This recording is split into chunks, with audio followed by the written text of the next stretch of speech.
नमस्कार दोस्तों, बहुत स्वागत है आपका अच्छी टिप्स यूट्यूब चैनल में। आज मैं आपको इस वीडियो में बताऊंगी खरीद रहे हैं नया घर या फ्लैट, तो वास्तु शास्त्र की इन बातों का रखें ध्यान दोस्तों। आप इस वीडियो को शुरू से लेकर लास्ट तक पूरा देखिएगा ताकि आपको पूरी जानकारी प्राप्त हो सके। तो चलिए शुरू करते हैं। यदि आप कोई घर या फ्लैट खरीदने का विचार कर रहे हैं तो उसे खरीदने से पूर्व इस बात का ध्यान अवश्य रखें कि कहीं उस घर में वास्तु दोष तो नहीं है। इसके लिए आप वास्तु विशेषज्ञ की मदद भी ले सकते हैं।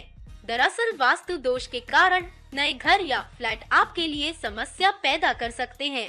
उनसे आपको सेहत, नौकरी, करियर आदि में कई परेशानी हो सकती है।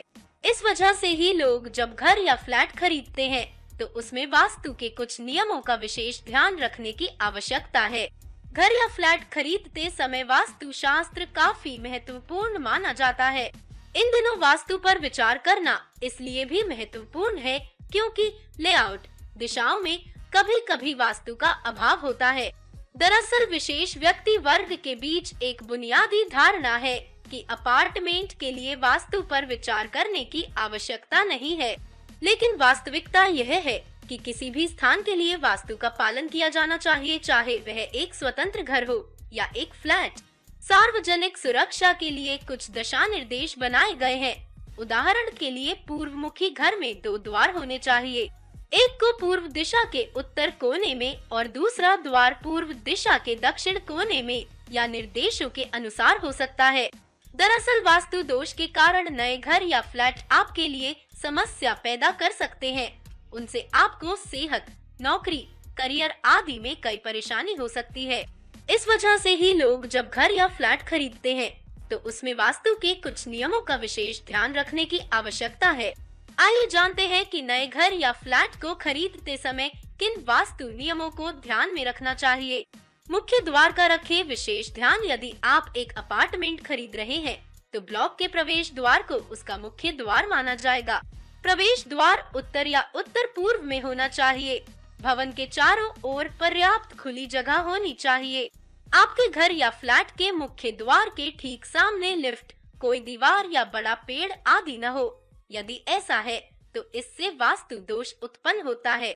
सूरज की रोशनी और क्रॉस वेंटिलेशन वास्तु में उचित प्राकृतिक प्रकाश और वेंटिलेशन का बहुत महत्व है।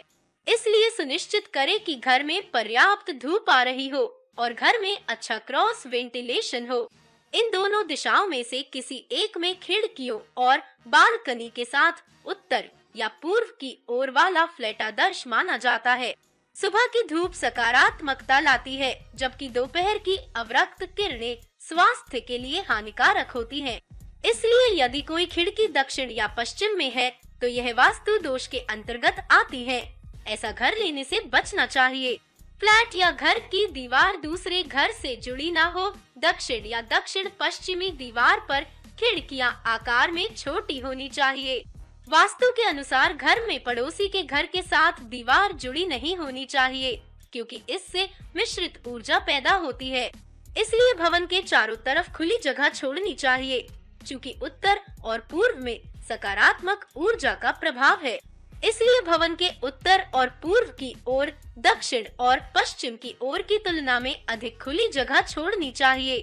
उत्तर पूर्व में रसोई घर नहीं होना चाहिए। आपको ऐसा फ्लैट खरीदने से बचना चाहिए जिसमें उत्तर पूर्व में किचन हो, क्योंकि इमारत का यह हिस्सा सुबह के सूरज का स्वागत करता है।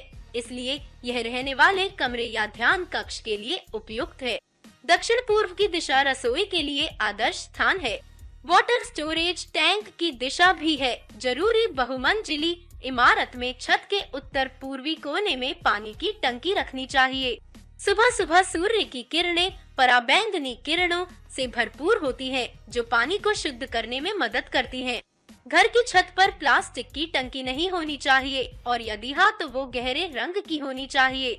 शौचालय और स्नान घर उत्तर पूर्व में नहीं होना चाहिए। प्रत्येक फ्लैट में शौचालय और स्नान घर दक्षिण पश्चिम कोने में या दक्षिण दिशा में बनाए जाने चाहिए।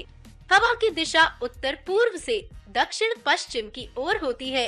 यदि शौचालय उत्तर पूर्व में है तो नकारात्मक ऊर्जा का घर में प्रवेश होगा।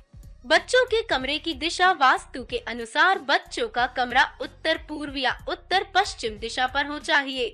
बच्चों के कमरे की खिड़की उत्तर की दीवार पर होनी चाहिए।